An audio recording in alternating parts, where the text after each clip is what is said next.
नमस्कार प्रेक्षकांनो, आता सरपोतदार मनी आणि स्वानंदीकडे आलेला असतो. तर आता मनी बाळाचा पाळणा व्यवस्थित करत असतो की कसं आहे, आता व्यवस्थित होईल ना, बाळ वगैरे पडणार तर नाही ना, बाळाची काळजी आपल्याला घ्यावी लागेल. आता मी बसून बघेल तेव्हा समजेल. तेव्हा आता वॉर्डन मॅडम म्हणतात, काय मनी काय चालू आहे तुझं? अरे एवढं ही तुमची रूम कमी आणि बाळाचीच रूम जास्त वाटते आहे. तेव्हा आता मनी म्हणतो, हो मॅडम ही रूम बाळाचीच आहे. तेव्हा आता स्वानंदी म्हणते, हे बघा ना मॅडम, यांनी किती घेऊन आले सामान, हे बघा दुधाची बॉटल घेऊन आले, हे बाळाला कपडे घेऊन आले, हे बाळाला होतील असे कपडे घेऊन आले, टेडी घेऊन आले, खेळणे घेऊन आले. मी त्यांना सांगते तरी की अजून डिलेवरी व्हायची आहे, त्याच्या आधी आणू नका, तरी मनी सर घेऊन आले. तेव्हा तर वॉर्डन मॅडम म्हणते की अगं आणू दे, त्याने चांगल्या मनानेच आणले ना, तर तू असा विचार का करतेस? त्याच्यामुळे तू काही मनामध्ये खंत ठेवू नकोस आणि चांगल्या मनाने आणलेलं आणि चांगल्या विचाराने केलेलं काम केव्हाही फत्त होतं, म्हणजे काळजी करू नकोस तू, असं सांगत असते. तेवढ्यात आता सरपोतदार साहेब येतात आणि म्हणतात, वा वा काय चालू आहे, बाळ येण्याची तयारी चालू आहे की काय? तेव्हा आता मनी आणि वॉर्डन मॅडम एकमेकांकडे बघत असतात.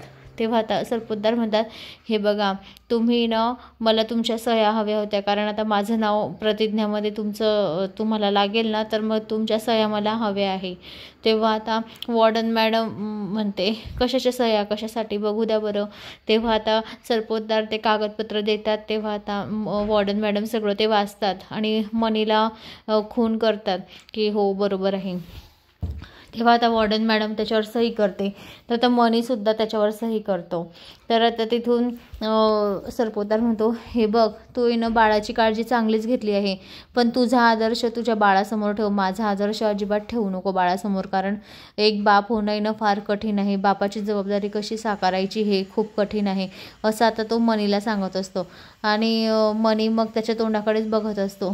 तर आता दुसरीकडे संचिता आणि शालिनीचं चालू असतं. शालिनी आता जीव द्यायलाच चाललेली असते, म्हणजे फॅनला लटकायला उभी असते की मी आता जीवच घेते माझा, कारण सरपोतदार साहेबांनी माझी काहीच ठेवली नाही, त्यांची लग्नाची पत्नी आहे आणि त्या बाहेरच्या लोकांनी देखत माझा अपमान केला, म्हणून ती खूप चिडलेली असते.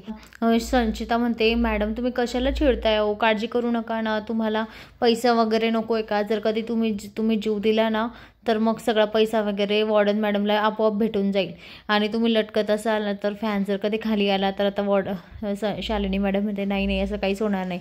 तेव्हा आता शालिनी मॅडम दरवाजा उघडते आणि संचिता येते. तेव्हा आता संचिताचा आणि शालिनीचा चांगला जोरात प्लॅन चालू होतो.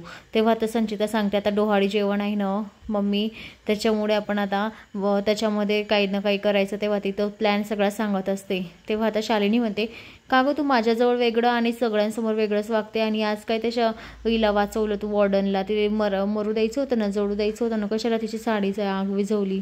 तेव्हा आता संचिता म्हणते, हे बघा मॅडम, मला त्यांच्या मनामध्ये ना चांगली जागा करून घ्यायची होती, त्याशिवाय आपण त्रास कसे देणार, त्यांना विश्वास झाला पाहिजे की आपण चांगले झालो आहे असं, म्हणून मी त्यांना त्यांची साडीची आग विझवली, आणि मी जर कधी विझवली नसते ना, तर बाकीच्यांनी त्यांची आग विझवली असती, असं कोणी त्यांना सोडलं नसतं. तर आता संचिताने चांगलाच प्लॅन सांगितलेला असतो शालिनीला, तर दोघेही खुश होतात आणि हसत असतात. तर आता दुसऱ्या दिवशी सरपोतदार साहेब म्हणत असतात, सगळे हॉलमध्ये बसलेले असतात. तेव्हा आता सरपोतदार साहेब म्हणतात, स्वानंदीचं डोहाळे जेवण आपण आपल्या घरीच करायचं, पण जर कधी स्वानंदीला काही झालं, त्याची काळजी नाही घेतली आणि काही झालं, तर मग संचिता आणि शालिनी तुम्ही बघून ठेवा, तुम्हाला डायरेक्ट घराच्या बाहेर हाकलेल. तेव्हा आता हे ऐकताच शालिनी आणि संचिता सावध होऊन जातात. ऑलरेडी त्या दोघींनी प्लॅन केलेला असतो, आणि तर सरपोतदार असं म्हणतो, तर आता सगळेच घाबरलेले असतात. तेव्हा आता सरपोतदार म्हणतो, स्वानंदी तू काळजी करू नको, तुला काहीच होणार नाही, आणि जर कोणी काही केलं तर मग डायरेक्ट ते घराबाहेर जातील, अशी आता वॉर्निंग दिलेली असते. अशाच मालिकेच्या नवनवीन अपडेटसाठी चॅनलला लाईक आणि सबस्क्राईब करा, शेअर करायला विसरू नका. धन्यवाद.